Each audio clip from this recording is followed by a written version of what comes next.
संघाचा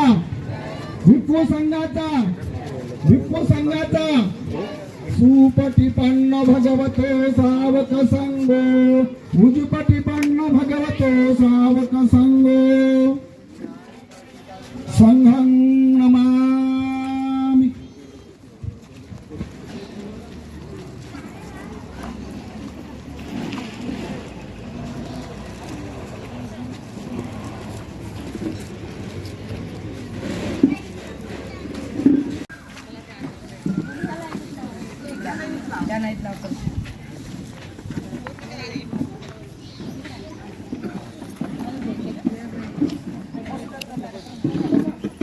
टेकडीचे आरेजी या ठिकाणी त्यांचं आगमन झालेलं आहे, तरी आपण सर्वांना विनंती करतो की आपण शांत बसावं, खाली बसून घेण्याची कल्पना करावी।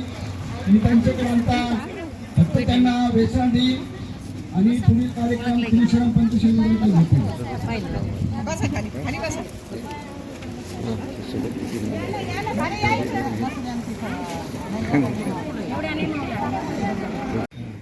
तथागत महाकारुणिक भगवान बुद्ध यांच्या जयंती निमित्ताने आज पदमपुरा भागामध्ये आम्रपाली महिला मंडळाच्या वतीने बौद्ध भिक्खूंना भोजनदानाचा कार्यक्रम आपण आयोजित केलेला आहे। यामागची भूमिका आपण काय आहे ती स्पष्ट करा। आम्ही दरवर्षीच अन्नदान सोहळा करतो, येणाऱ्या पिढीला याचे प्रोत्साहन देण्यासाठी आणि त्यांनी शिकावं लहान मुलांनी आमच्या, त्याच्यासाठी आम्ही हा कार्यक्रम आयोजित दरवर्षी करतो आणि त्याच्यामधून आम्हाला समाधान मिळते।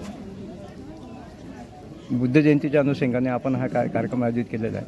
आपल्या कुटुंबातल्या मुलांना संस्कार मिळावे, शिक्षण मिळावे, त्यांच्यामध्ये बौद्ध धर्मानुसार आचरण करण्याची त्यांना प्रेरणा मिळावी, हा त्यामागचा उद्देश आहे। गेली किती वर्षे आपण हा कार्यक्रम करताय? 10 ते 15 वर्ष होत आहेत।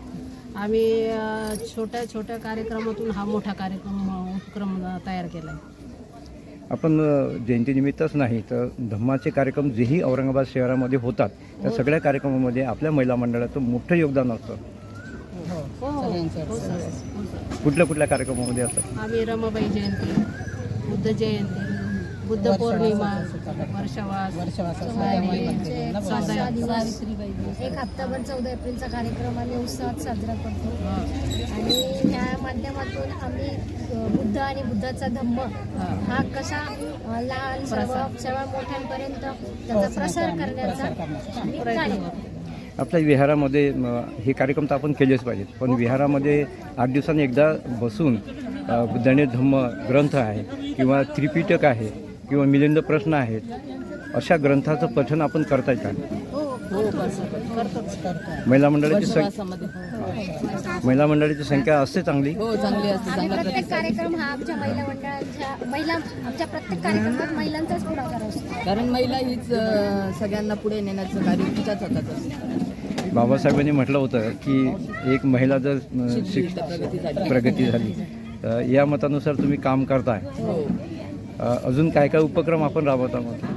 उपक्रम आम्ही मुलांना याच्यातून काहीतरी शिकावं आणि यांनी येणाऱ्या पिढीमध्ये भरपूर काही बाबासाहेबांचे गुण घेऊन पुढं हे व्हावं। तळागाळामध्ये सगळ्यांचा प्रसार झाला पाहिजे बुद्ध धर्माचा। जे आंबेडकरांचे विचार होते ते सर्व महिलांना सगळे म्हणजे आले पाहिजे पुढे सगळ्यांसमोर, आणि याच्यामधनं संस्कार हे होतात मुलांवर। आजकाल आपल्याला माहीत असेल की आपल्या धम्मामध्ये प्रदूषण निर्माण करण्याचा अनेक लोक जे संघवादी लोक आहेत तो प्रयत्न करत आहेत। आपले दैवत बुद्ध, सम्राट अशोक, बाबासाहेब, शाहू आणि फुले एवढेच आपलं दैवत आहेत। या दैवतांनाच आपण समाजामध्ये रुजवण्याचा प्रयत्न करताय का? विहारामध्ये आपले हे जे प्रतिमा आहेत त्या महामानवाच्याच प्रतिमा असल्या पाहिजेत असं आपल्याला वाटते का? बरोबर, कारण आपले दैवत हे पूर्ण आयुष्य जगासाठी झटलेले, पूर्ण आयुष्य त्यांनी आपल्याला सुधारण्यासाठी घालवलेले, मग आपण थोडंसं केलं तर काय फरक पडतो? आम्ही पौर्णिमा वगैरे पण म्हणजे साजरा करत असतो, पौर्णिमेला पण खीर बनवतो सगळ्या महिलांना। आज किती भिक्खूंना अन्नदान ठेवण्यात आलं? आज 200 भेटले। आज प्रमुख उपस्थिती कोणाची होती? प्रमुख उपस्थिती कोणी नव्हतं, आम्हीच माताजी आणि ज्ञानरक्षक भंतीजी यांच्या मार्गदर्शनाखाली आम्ही हा कार्यक्रम राबवतो. आपलं नाव सांगा.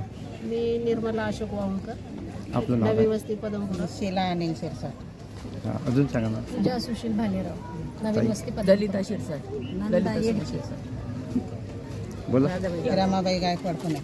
रमाबाई गायकवाड. रमाबाई गायकवाड. हे भालेरावबाई पण आहे. राधाबाई जाधव. हेमा बतुले, जयश्री जोडके. आणि आमचे जे कार्यकारिणी आहेत महिला मंडळाच्या, त्यांनी आम्हाला खूप प्रोत्साहन देऊन कामं बजावले. त्याच्यामुळं आम्हालाही उत्स्फूर्त वाटलं आणि पुढं आम्ही चाललो. थँक्यू. सगळ्या